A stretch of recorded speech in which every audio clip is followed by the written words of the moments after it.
We're constantly surrounded by technology that demands our attention. Constant notifications, updates, upgrades, everything screaming for a piece of our focus. But somewhere in all this noise, I realized I was missing something. Something with more soul. That's when I turned to something different. Something that doesn't buzz, doesn't update, doesn't need charging. A mechanical watch, but not just any watch. Here's the thing about mechanical watches, they're the complete opposite of everything we just saw. No software updates, no battery anxiety, and no planned obsolescence. These things are built to outlive you, your kids, and even their kids, right? Which is very counterintuitive to like technology and like Apple Watches and regular, I guess, tech that I talk about on this channel quite a bit. Every tick is a tiny mechanical miracle. Hundreds of parts that are working together in perfect harmony. On this Omega Speedmaster that I'm gonna talk about right now, when you turn it over, you can see all the gears and how everything is kind of ticking and moving. It's just so fascinating. Okay, so let me talk a little bit more about this Omega Speedmaster and why it's such a special watch. Now, calling this thing just a watch is like calling the Apollo missions just another trip. This thing has been to the moon, not once, but 6 times. In 1957, Omega created this for race car drivers. It was the first chronograph with a tachymeter on the bezel. It was designed to basically help measure the speed and elapsed time on the track. But then something incredible happened. In 1962, astronaut Walter Schirra brings his personal Speedmaster into space. NASA takes notice of this, and then they decide that they need an official watch for the space program. So in 1964, NASA puts multiple brands through hell. Extreme temperatures from 200 degrees Fahrenheit to minus 18 degrees Fahrenheit. Violent vibrations, vacuum, pressure tests. They literally tried to destroy these watches. And you know what? Only one survived everything. The Omega Speedmaster. And finally, in March 1965, it was awarded the first qualified for all manned space missions. July 20th, 1969, Buzz Aldrin steps onto the lunar surface. On his wrist, this watch. The first and only watch ever worn on the moon. Every Speedmaster since then has carried this inscription on the back. The first watch worn on the moon, and flight qualified by NASA for all manned space missions. Like, how cool is that, okay? Having that on a mechanical watch, you can't tell me there's anything cooler than that. Now, as for me, this was my actual first real watch, the Speedmaster Professional. This was the watch that I knew when I got into collecting, I wanted this to be the first watch that I got. And when I got it, to be quite honest, I didn't fully understand what I actually had. I knew it was the first watch on the moon, but the rich history and everything behind it, all of that really started to grow on me when I started to look into it a little bit more. Now, this watch isn't just a beautiful piece of engineering, it was a connection to one of humanity's greatest achievements.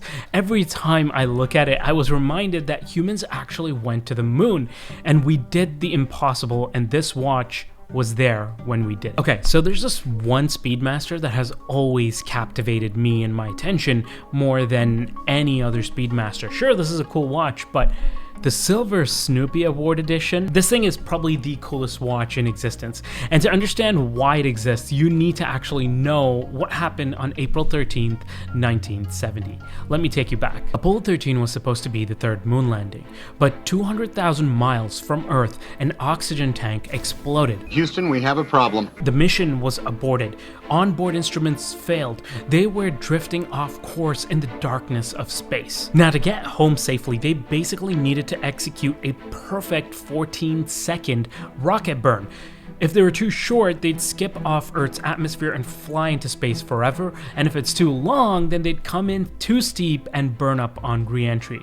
So 14 seconds. That was a magic number. That was the margin between life and death. And remember, the clock was broken because the onboard instruments had failed. That's when command module pilot Jack Swigert used his Speedmaster, a manual chronograph, and he timed it down to a 1/10 of a second.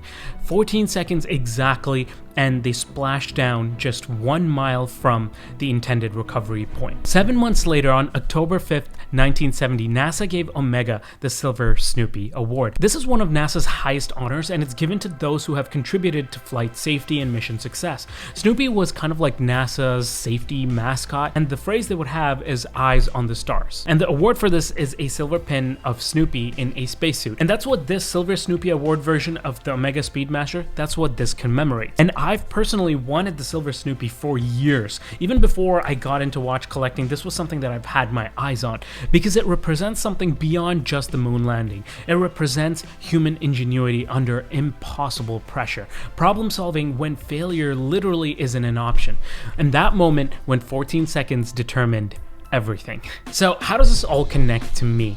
So for me, there was a personal parallel here. I've been chasing 100,000 subscribers on YouTube for quite some time, and some of you guys know my journey. I basically went to school for accounting, and then I went on to pursue chartered accountancy, or CA. So I kept jumping from one company to another. I worked at KPMG, Deloitte, and then I went on to TELUS, and I was doing financial strategy, mergers, acquisitions, trying to find that one unique thing in accounting that would keep me interested. And honestly, I couldn't find anything. And that's when I started doing YouTube part-time, and keep in mind, this time I had to pay for a house. I had multiple kids already.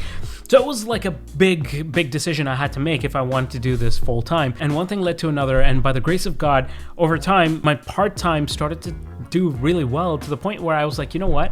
I just got to take a leap of faith and, jump in with both feet. Man, I still remember that day. It was COVID, so we were all kind of working remote. All my management team was remote, and I literally resigned remotely. And they were like, what are you gonna do? And I was like, I'm just trying to figure stuff out. I got my eyes on the stars. But man, I can't lie, that journey of going from part-time YouTube to full-time YouTube, and I'll probably make a video on this as well, so if that is something you're interested in, let me know in the comments.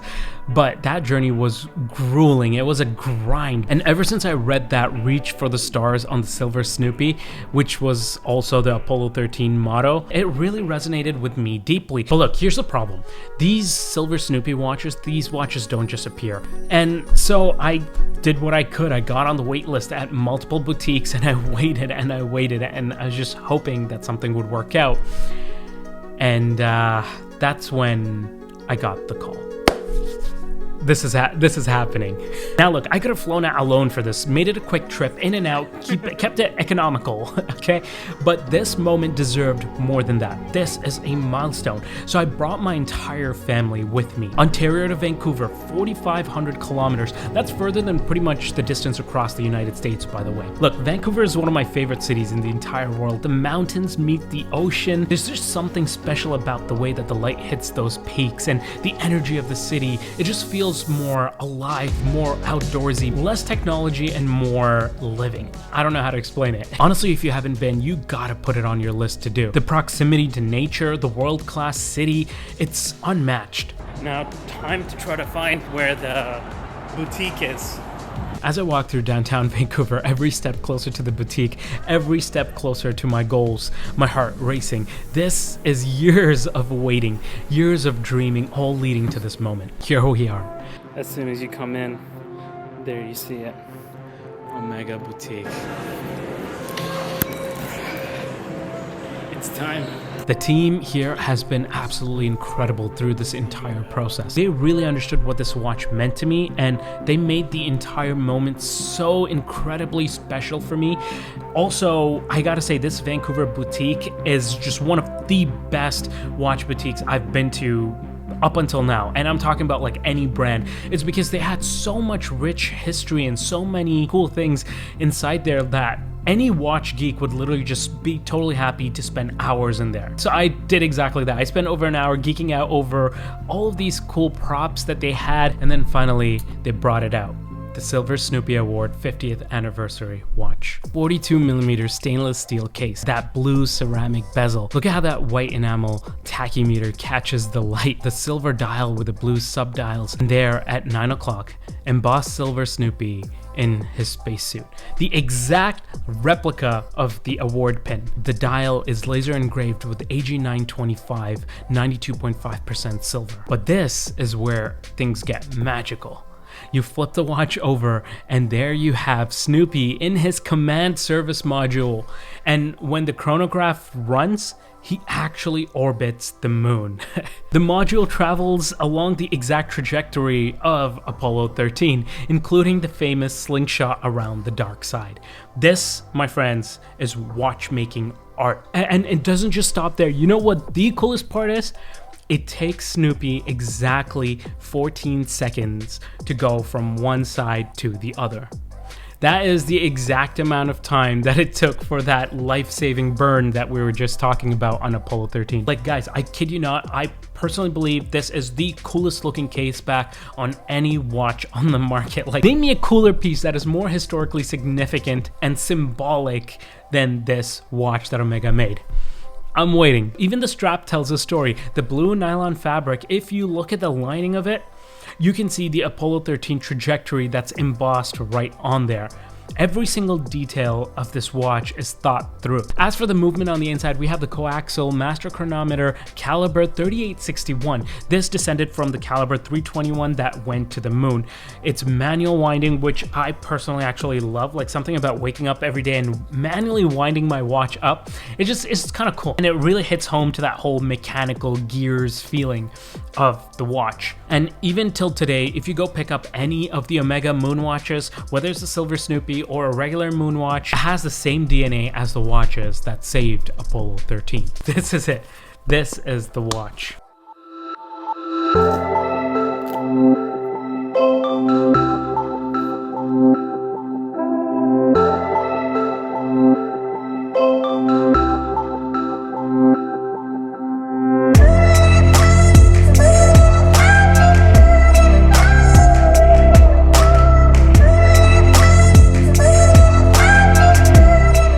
What's interesting, I make videos about technology, lifestyle, and stuff for a living, and the products that I review are, at the end of the day, kind of designed for quick gratification. You buy it, you use it, you upgrade, you repeat. But this watch, like, these watches will outlive everything in my tech drawer combined. My kids will wear it, hopefully, their kids will wear it, hopefully, and you know what the coolest part is? Every generation will not only inherit this timepiece, but the story that came behind it, the story of Apollo 13, the story of human resilience, the story of the first and only watch that's been on the moon, the story of 14 seconds that changed everything for humanity, and now even my own story of reaching 100,000 subscribers and celebrating with my family with a trip to Vancouver and commemorating it with this watch. The years of work, the milestones, the journey it took me to get to 100,000.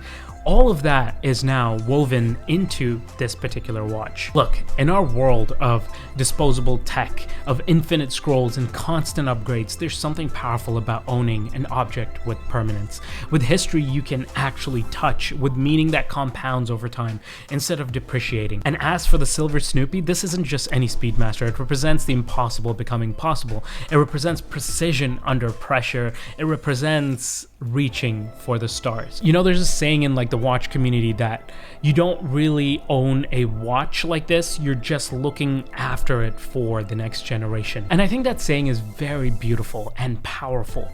In a world obsessed with the next thing that's coming, here's something that's built to transcend time itself. And that's way more powerful than any technology I've personally reviewed. Look, if this video inspired you to think differently about objects you surround yourself with, hit that like button. And look, in 2026, I'm gonna be talking a lot more about the things that I actually like and not just tech. So you're gonna see cars, watches, luxury, lifestyle, all sorts of things that I'm really into. So make sure you guys are subscribed because we're on a mission to 250,000 subscribers this year. Thank you for watching. I'll see you guys in the next one. And until then, reach for the stars. It's one small step for man, one giant leap for mankind.